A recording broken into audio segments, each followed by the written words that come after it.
यशस्वी एवं तपस्वी प्रधानमंत्री श्री नरेंद्र मोदी से विनम्र निवेदन करती हूं कि वो हमें अपने शब्दों से आलोकित करें।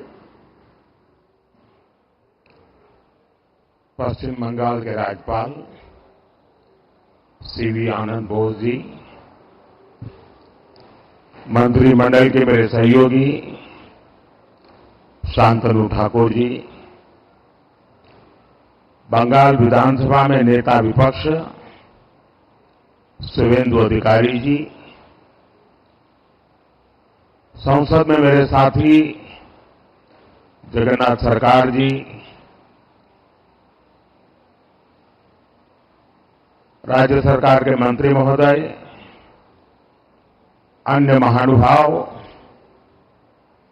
देवी और सज्जनों, आज पश्चिम बंगाल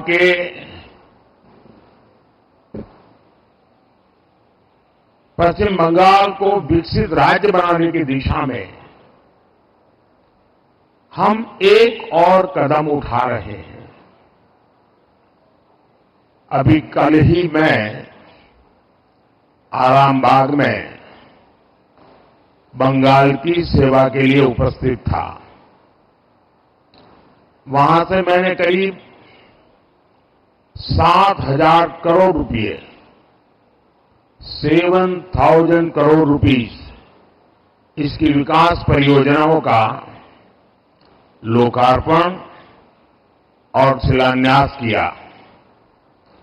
इनमें रेलवे, पोर्ट, पेट्रोलियम से जुड़ी कई बड़ी योजनाएं थी और आज एक बार फिर मुझे करीब 15,000 करोड़ रुपए, 15,000 करोड़ रुपीस उसके विकास कार्यों के लोकार्पण और शिलान्यास का सौभाग्य मिला है।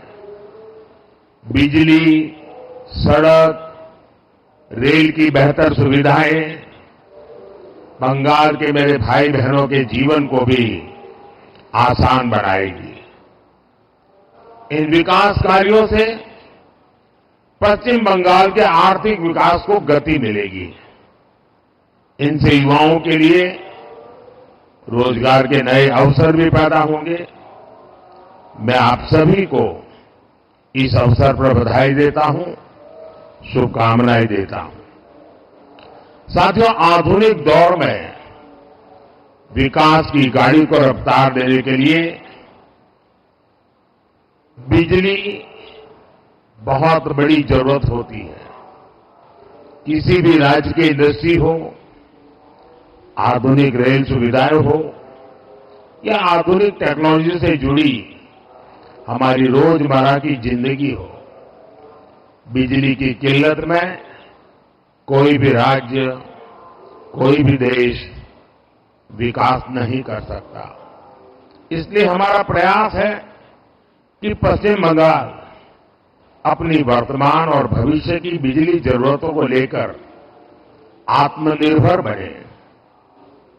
आज दामोदर घाटी निगम के तहत Raghunathpur thermal power station phase 2 परियोजना का शिलान्यास इसी दिशा में एक बड़ा कदम है।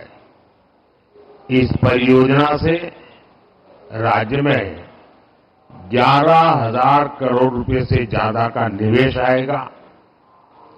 इससे राज्य की ऊर्जा जरूरतें भी तो पूरी होगी ही, आसपास के क्षेत्रों में आर्थिक विकास को भी गति मिलेगी। आज इस थर्मल प्लांट के शिलान्यास के साथ ही मैंने मेजिया थर्मल पावर स्टेशन के एफजीडी सिस्टम का उद्घाटन किया है। ये एफजीडी सिस्टम पर्यावरण को लेकर भारत की गंभीरता का प्रतीक है। इससे इस इलाके में प्रदूषण को कम करने में बहुत बड़ी मदद मिलेगी। साथियों, पश्चिम बंगाल हमारे देश के लिए, देश के कई राज्यों के लिए पूर्वी द्वार का काम करता है। पूरब में इस द्वार से प्रगति की अपार संभावनाओं का प्रवेश हो सकता है।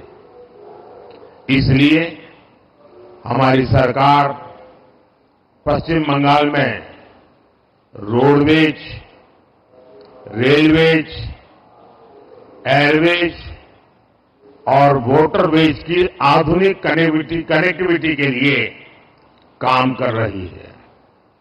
आज भी मैंने फरक्का से रायगंज के बीच नेशनल हाईवे 12 का उद्घाटन किया है, NH 12 का उद्घाटन किया है।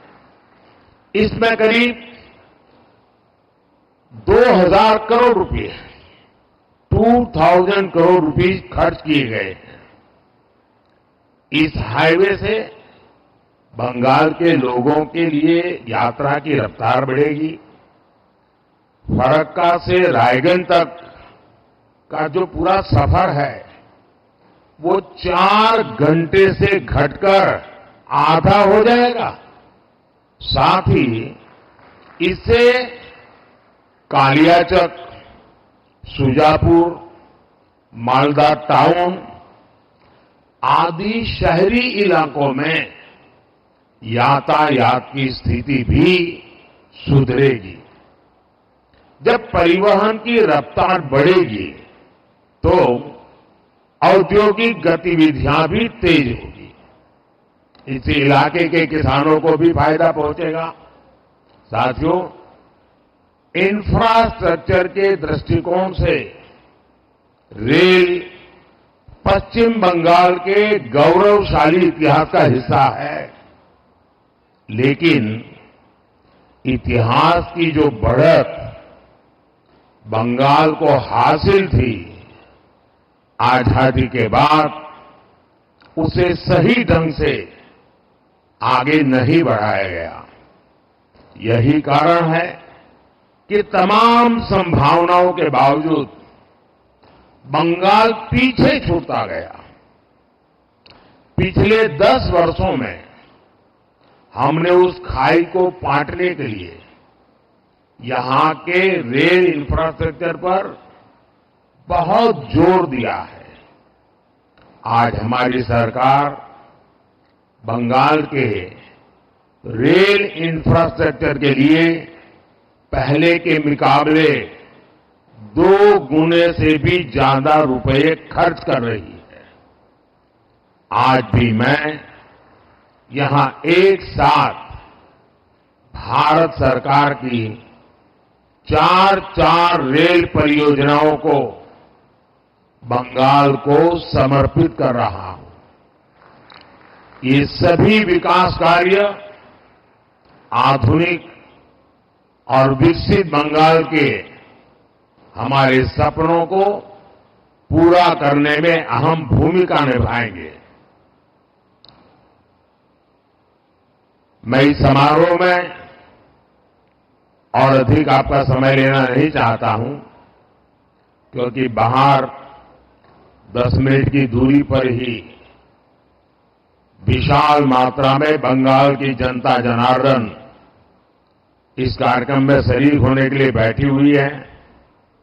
वो मेरा इंतजार कर रही है और मैं भी वहां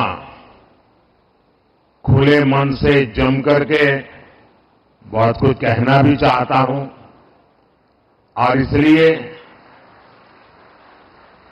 अच्छा होगा कि मैं सारी बातें वहीं पर बताऊं। यहां के लिए बस इतना काफी है।